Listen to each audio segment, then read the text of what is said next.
विधिमंडळाच्या हिवाळी अधिवेशनाचा तिसरा दिवस वादळी ठरण्याची शक्यता।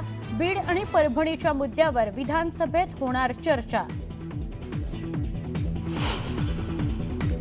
मंत्री अदिती तटकरेंनी घेतली अजित पवारांची भेट। 2 दिवसांनंतर अजित पवारांचा पहिला फोटो आला समोर।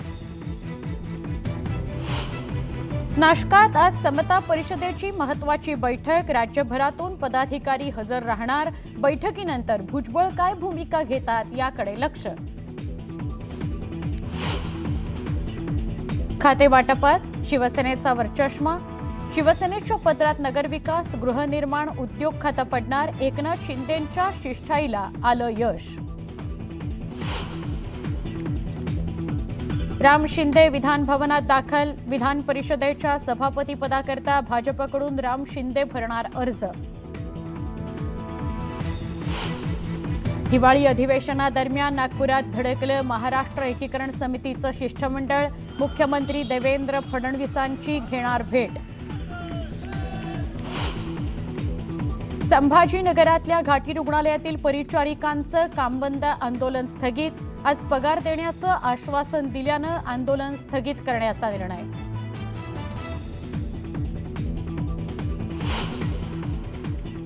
नमस्कार, मी सुवर्णा। बुलेटिनमध्ये आपल्या सगळ्यांचं स्वागत। वेगवान स्वरूपातल्या बातम्या या बुलेटिनमध्ये आपल्याला बघायच्या आहेत, पण सुरुवात एका मोठ्या बातमीनं करतोय। ही बातमी आहे शिवसेनेसंदर्भातली। राज्य मंत्रिमंडळ विस्तारानंतर सगळ्यांचंच लक्ष लागलं होतं ते म्हणजे खाते वाटपाकडे। शिवसेनेकडे अनेक तगडी खाती आली आहेत असं वरिष्ठ सूत्रांनी न्यूज 18 लोकमतला सांगितलंय। उपमुख्यमंत्री एकनाथ शिंदेंच्या राजकीय शिष्टाईला यश आलंय असं म्हटलं तर अतिशयोक्ती ठरणार नाही, कारण खाते वाटपात शिवसेनेचा वर्चस्व राहिलेला आहे। शिवसेनेला नगरविकास खातं मिळालंय, गृहनिर्माण, उद्योग यासारखी महत्त्वाची खाती मिळालेली आहेत। आपल्याला उपमुख्यमंत्री अजितदादा दिसतायत नागपुरातून थेट दृश्य आपण बघतो आहोत। काही वेळामध्ये अधिवेशनाला सुरुवात होईल। थ्रोट इन्फेक्शन झालं होतं, त्यामुळे 2 दिवस अजितदादा नागपुरात कुठेच दिसले नव्हते। ते नागपुरात आहेत का याचीही चर्चा रंगली होती। काय नेमकं घडलंय, कोणावर नाराज आहेत, काय विषय आहे ज्यामुळे ते सगळ्यांसमोर येत नाहीत, उपमुख्यमंत्री असून ते हिवाळी अधिवेशनात सहभाग घेत नाहीत, अशा चर्चा वेगवेगळ्या रंगलेल्या होत्या। आमच्या प्रतिनिधी प्रणाली कापसेंशी बोलूया। प्रणाली, अजित पवार दिसतायत, कामकाजासाठी कदाचित ते निघत असतील, अनेकांच्या गाठीभेटी घेत आहेत, काय सांगाल? मी पकडतो पण मी लगेच सोडून दिलं।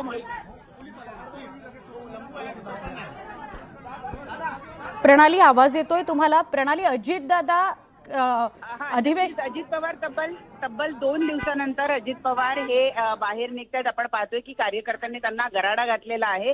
अजित पवार 2 दिवस अधिवेशन सुरू असताना सुद्धा उपस्थित राहिले नाही। आता मात्र आपण पाहतोय की अजित पवार आज अधिवेशनामध्ये सभागृहामध्ये उपस्थित राहतील। ते 2 दिवसानंतर दिसत असल्यामुळे कार्यकर्त्यांनी एकच त्यांना गराडा केलेला आहे। अजित पवार यांची प्रकृती ठीक नव्हती म्हणून ते कोणाला भेटत नव्हते असं बोललं जात आहे, परंतु आज मात्र सकाळपासून ते कार्यकर्ते, मंत्री आणि त्यांचे पदाधिकारी यांना सगळ्यांना सातत्याने भेटतायत। आपण पाहतोय प्रचंड गर्दी झालेली आहे ती उपमुख्यमंत्री अजित पवार यांच्या घराच्या बाहेर। आपण पाहतोय की या ठिकाणी आता अजित पवार यांची गाडी लागतीये आणि कदाचित ते गाडीत बसून थेट या ठिकाणी निघून जाणार आहेत असं दिसतं आहे। आपण त्यांची प्रतिक्रिया घेण्याचा प्रयत्न करणार आहोत, कारण गेले 2 दिवस नेमके अजित पवार होते तरी कुठे आणि ज्या पद्धतीनं भुजबळ यांची नाराजी आहे, मंत्रिमंडळातलं खाते वाटप अजून स्पष्ट झालेलं नाहीये, या सगळ्या पार्श्वभूमीवर नेमके अजितदादा का गायब होते या सगळ्या प्रश्नांची उत्तर आपण मिळवण्याचा प्रयत्न करूच।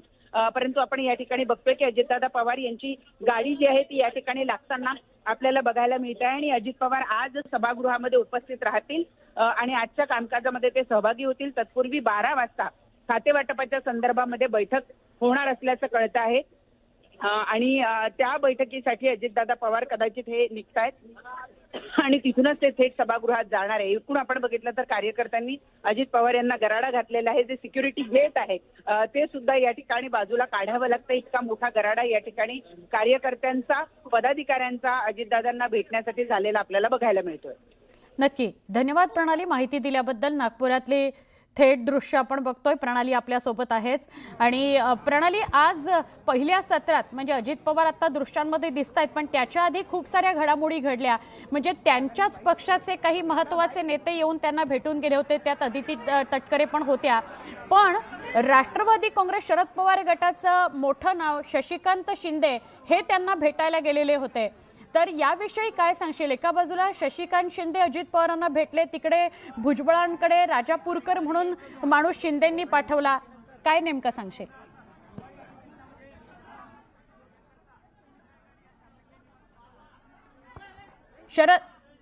क्षमा करा, शरद पवारांनी नाशिकला फार्म हाऊसवर भुजबळांच्या राजापूरकर यांना पाठवलेलं आहे. शरद पवारांचे निकटवर्ती आहेत ते, आणि त्यांनी भेट घेण्याकरता म्हणजे शरद पवारांनी सांगितल्याप्रमाणे भेट घेण्याकरता छगन भुजबळांकडे ते गेले. आपण प्रणाली आपल्याबरोबर आहेत आणि त्यांच्याशी बोलूया. प्रणाली, हाच विषय होता की आत्ता ते कदाचित अधिवेशनात सहभागी व्हायला जातील, मात्र त्याआधी आज खूप गाठीभेटी झालेल्या आहेत. नाशिकमधनं काही भुजबळ समर्थक आलेले होते, ते अजित पवारांना भेटले असं कळतंय. अदिती तटकरे आणि अजून काही नेते त्यांना भेटले असं कळतंय. आणि सगळ्यात महत्त्वाचं, शशिकांत शिंदे येऊन भेटून गेले.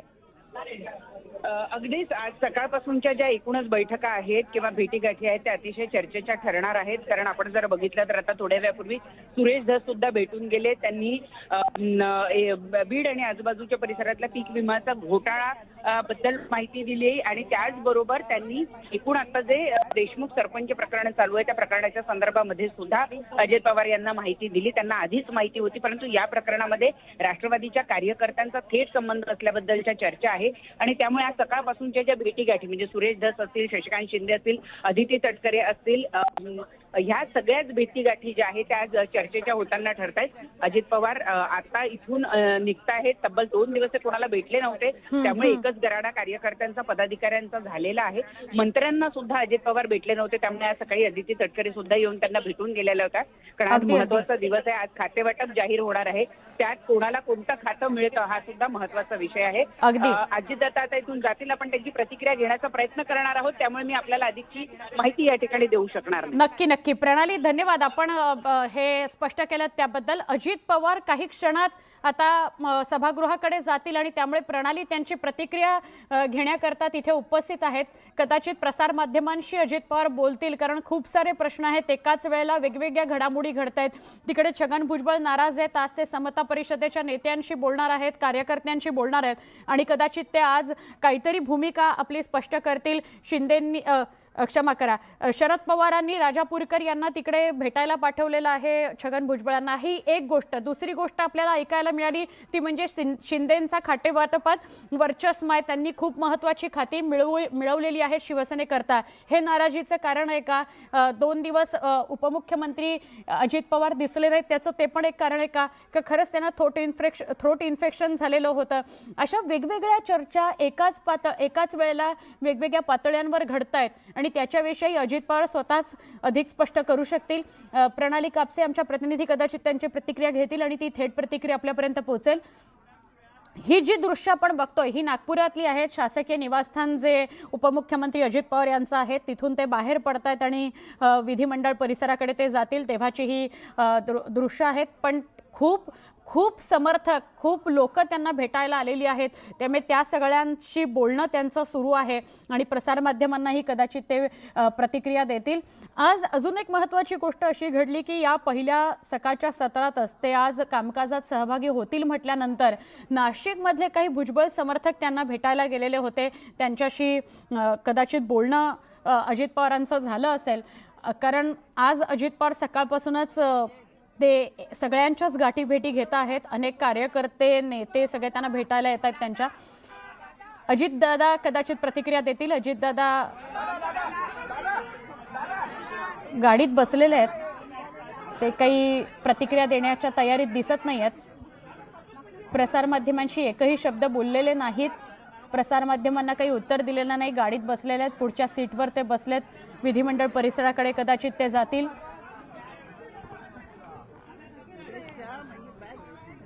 अजितदादा आपल्या उजव्या बाजूला बसलेल्या ड्रायव्हरशी बोलतायत, मात्र कुठली प्रतिक्रिया प्रसारमाध्यमांना देत नाहीत. प्रसारमाध्यमं त्यांच्या बाजूला उभी आहेत आणि त्यांना एक प्रतिक्रिया द्या म्हणून सांगतायत, मात्र अजित पवार काही बोलण्याच्या मनस्थितीत नाही आहेत. अजितदादांची गाडी सुरू झालेली आहे. अजितदादा प्रतिक्रिया देतील की नाही अशी शंकाच आहे. खूप सारे प्रश्न आहेत. ते 2 दिवस का नव्हते या संदर्भातले प्रश्न आहेत. छगन भुजबळांच्या नाराजीचा प्रश्न आहे. खातेवाटपासंदर्भातला प्रश्न आहे. आज उद्यामध्ये खातेवाटप कदाचित जाहीर होईल आणि अजितदादा बोललेले नाहीत, त्यांनी प्रतिक्रिया दिलेली नाही. या 2 दिवसांनंतरच्या अनुपस्थितीनंतर तरी ते बोलतील असं वाटलं होतं, त्यांची प्रतिक्रिया मिळेल असं वाटलं होतं.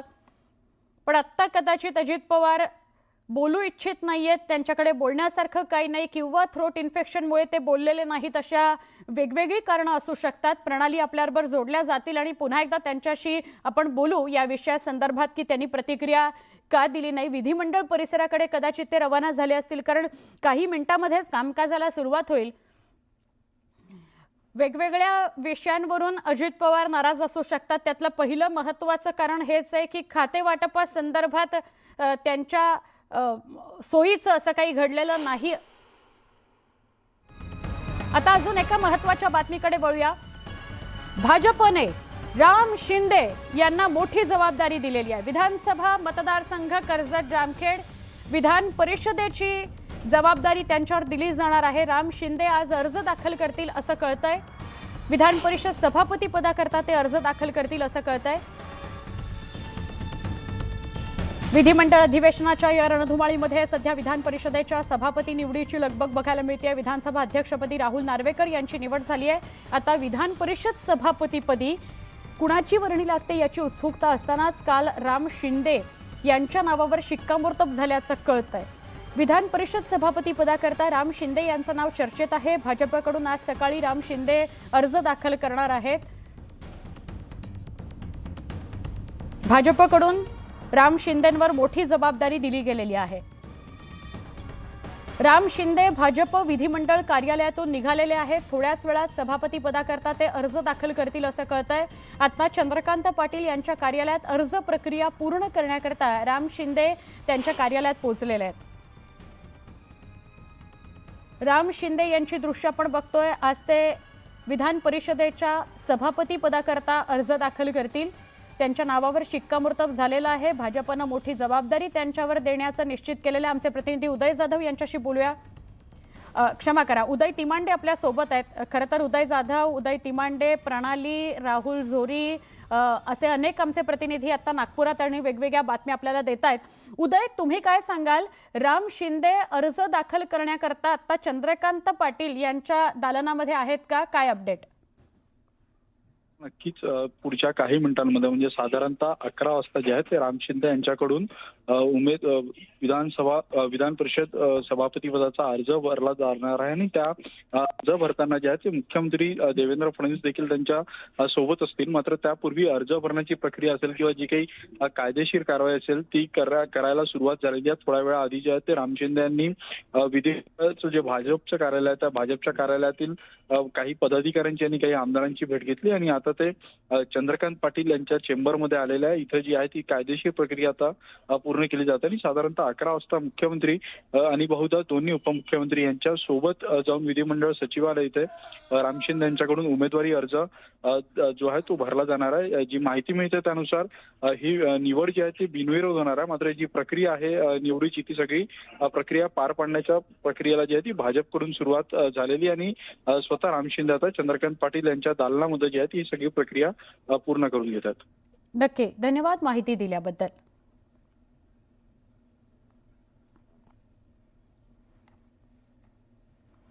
अजून एक मोठी बातमी येते आणि ही बातमी आहे नाशिकमधून. छगन भुजबळांसंदर्भात ती बातमी आहे. थोड्याच वेळामध्ये भुजबळ मेळावा सुरू करतील. व्यासपीठावरचं पोस्टर सगळ्यांचं लक्ष वेधून घेतोय.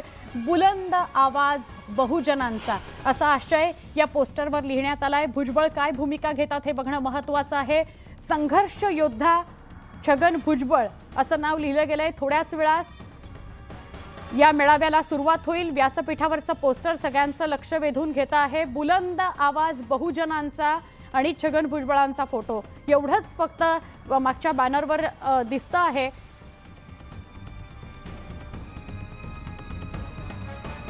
पुढच्या बातमीकडे वळूया. संसदेत भाषणात अमित शहा यांनी डॉक्टर बाबासाहेब आंबेडकरांचा अवमान केला असा आरोप काँग्रेसनं केलाय. राज्यसभेत 2 दिवसाच्या चर्चेच्या समारोपात अमित शहांनी भाषणात काँग्रेसवर टीका केली. तर आंबेडकरांचं नाव घेणं हे काँग्रेस पक्षाची फॅशन बनली आहे असं अमित शहा म्हणाले. आता ही फॅशन झाली आहे. आंबेडकर आंबेडकर देवाचे एवढे नाव घेतले असते तर 7 जन्म स्वर्गात गेला असता. या वक्तव्यावरून राहुल गांधींनी गृहमंत्र्यांवर, केंद्रीय गृहमंत्र्यांवर हल्लाबोल केलेला आहे. त्यांनी एका पोस्टमध्ये लिहिलं आहे की जे मनुस्मृतीवर विश्वास ठेवतात त्यांना आंबेडकरजींचा नक्कीच त्रास होईल. राहुल गांधी आणि काँग्रेस अध्यक्ष मल्लिकार्जुन खरगे यांच्यासह अनेक काँग्रेस नेत्यांनी शहांच्या वक्तव्यावर टीका केलेली आहे. अभी एक फैशन हो गया है, आम्बेडकर आम्बेडकर आम्बेडकर आम्बेडकर आम्बेडकर आम्बेडकर. इतना नाम अगर भगवान का लेते तो 7 जन्मों तक स्वर्ग मिल जाता.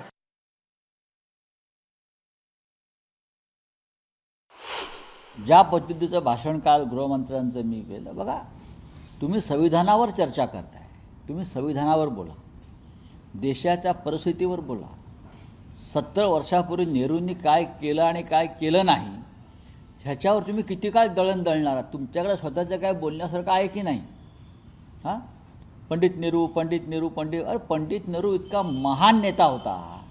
भारतीय जनता पक्षाला त्यांच्याविषयी असूया आहे की आपण नेहरूंसारखं महान होऊ शकलो नाही, नेहरूंसारखं मोठं काम करू शकलो नाही.